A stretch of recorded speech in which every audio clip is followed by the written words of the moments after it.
Yeah, man. It's your boy Alfred once again, and I hope you guys been well. Welcome again to another podcast, Wakati Avenue video, and let's get right into it.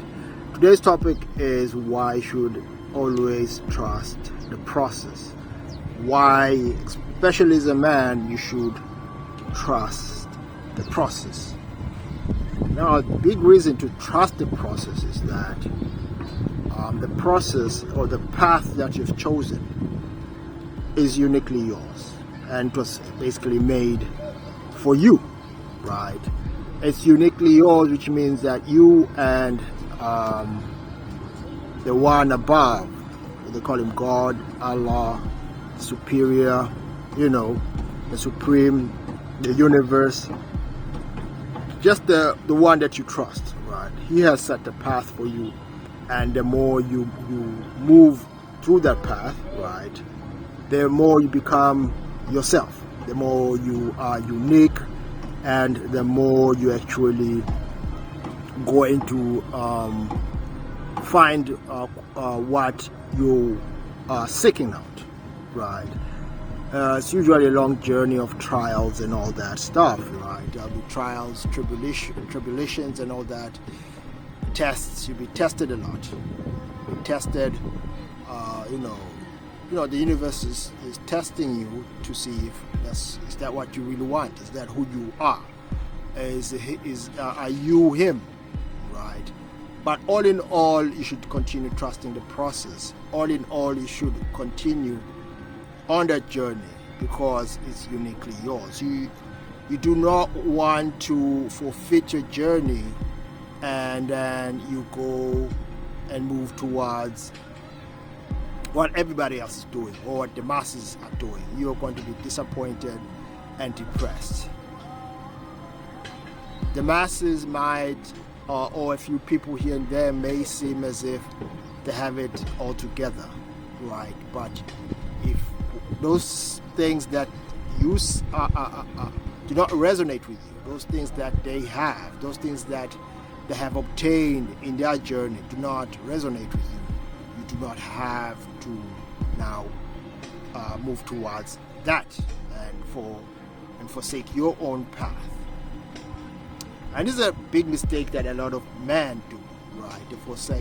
They have a vision in their head, and then they eventually forsake it because of what others call the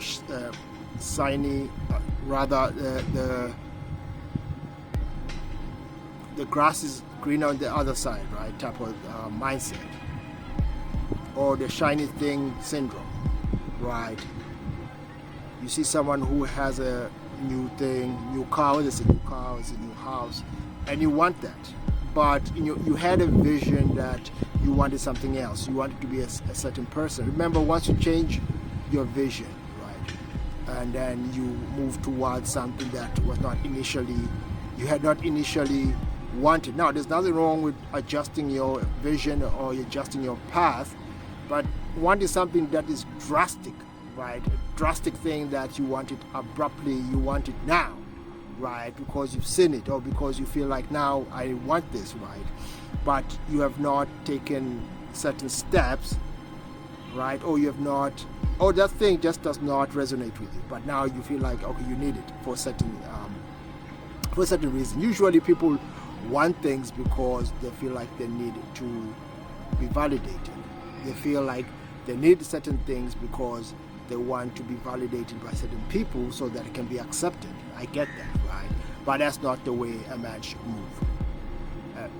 Those certain people who do not accept you for who you are, and because they want you to be a certain person in order to accept you, or have certain things in order to validate you and accept you, then those are not the right people for you.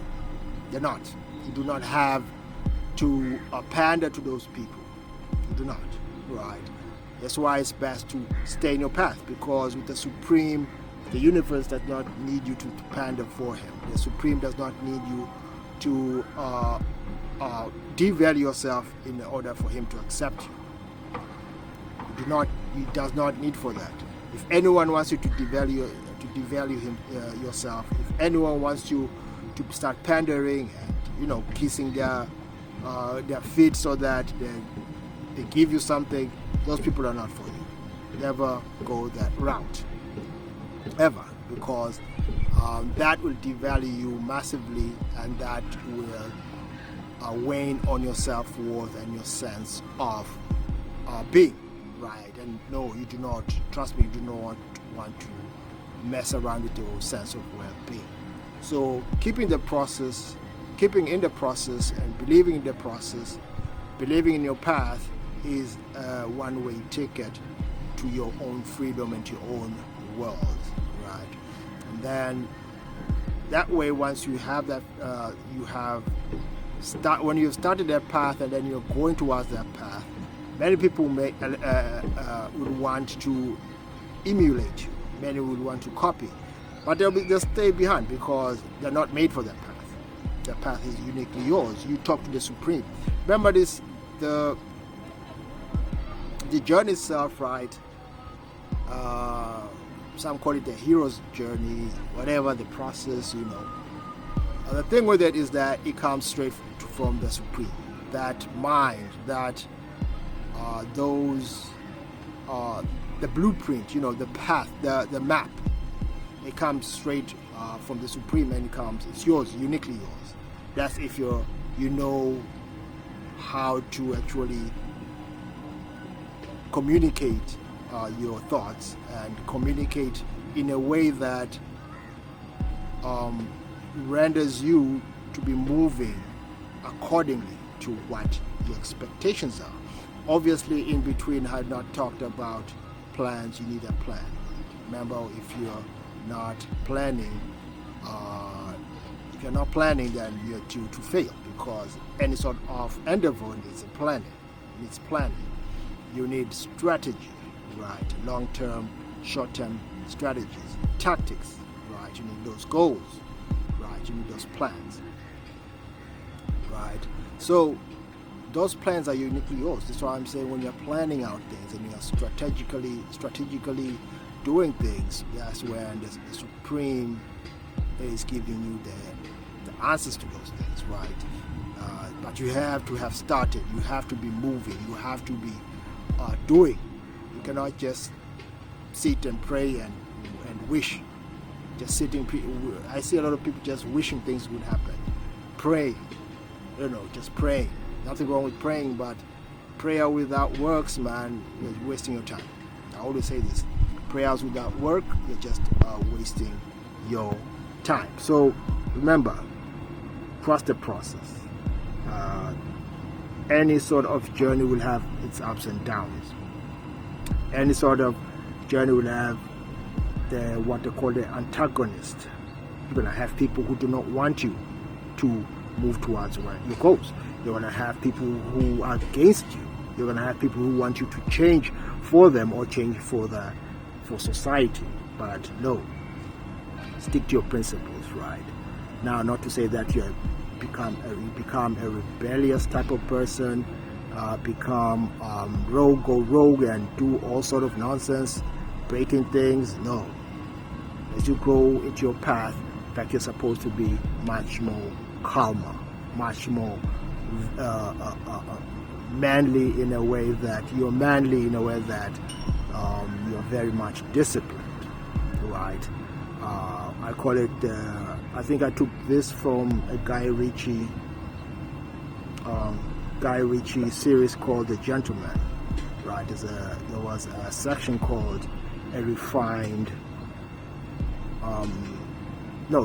aggression, right? Men are naturally aggressive. We are naturally aggressive. That's us, right? We are aggressive. But one thing I'm always against is passive aggression. I don't like passive aggression men, and I never like them. But we are naturally aggressive. Aggression itself is abrupt. It's upfront, right? It's upfront. There's nothing wrong with that.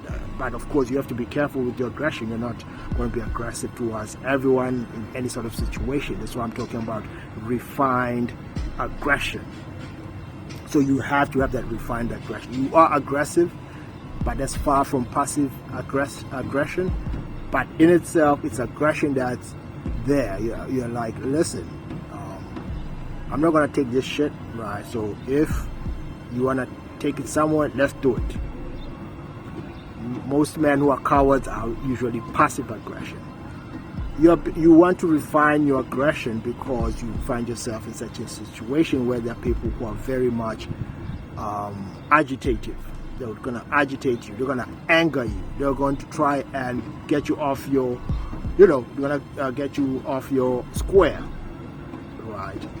But through refined aggression, right, you could just simply counter that without having to use force, without having to use, abruptness and, taking things too far, right? That's the refined man right there. That's where you want to move towards, right? That's part of the process because you're being refined. But remember, when you're on your journey, right, as the man you want to be, or becoming the man you want to be, you set the terms. You are the one who put the things that out there that you want to be. Like I said, I want to be much more of a refined, aggressive type of man. Of course, that's just one part of things I'm working on. Of course, different aspects of me. But I just gave an example of a refined, aggressive man. You're not the type that's going haywire, helter-skelter, doing all sort of things, especially people who are braggadocious. No, that's not manly. Macho type of shit. No. Cool, calm, collected, but you deal with your shit accordingly, right? So trust that process. Trust that you're being refined as a man, right? Especially when you get to 35 and above, you're in your 40s. Don't worry about things not happening too quick or quick enough or fast enough, right? Make sure that you're doing the refinement, the little things, right? The strategic things, the thinking. You're thinking and then how best you can do things, or the best version of you, or how best you can be the best version of you, right? And how you can move forward and as the man that you want to be, right? And then taking care strategically and taking care of your taking care of all your things that you have to take care of, your priorities, your plans, all that has to be taken care of, right? And then things will eventually pick up. Remember, things pick up differently for different people. Yours might be slower than the next, but that does not mean that your shit won't come together eventually, especially if you're working on your shit. It will eventually come through, right? Sometimes you just need patience. You need time. Some things take time, so that you grasp those things that you need to, and you really become that man that you are working towards. So to wrap up, man, remember, trust that process. Trust that the Supreme is creating you to the best version of yourself. But within that trust and trusting that process, make sure you're moving towards that process. You are taking action. You are initiating stuff. You're not just stagnant. Yes, it's time to rest. It's time to recover. Definitely. For example, this February, I took a whole month off, just for recovery from last year training and all that, right? I feel fresh and I'm ready to start from this coming month, right? Because today is the 27th, so this is basically, tomorrow is the last day, right? This is February. Tomorrow is the 28th, the last day. So ready to tackle March with, my training. I already have that in order, so that everything becomes ordered. Remember, the Supreme always blesses order. So you want to put things in perspective, and that you're not just waiting for the Supreme to bless you, but you are initiating that thing so that when your blessings do come, you are fully ready. So I hope that was well understood, and you got a lot of value from this video. But I'm going to stop there. Till next time, it's been your boy Alfred, and peace.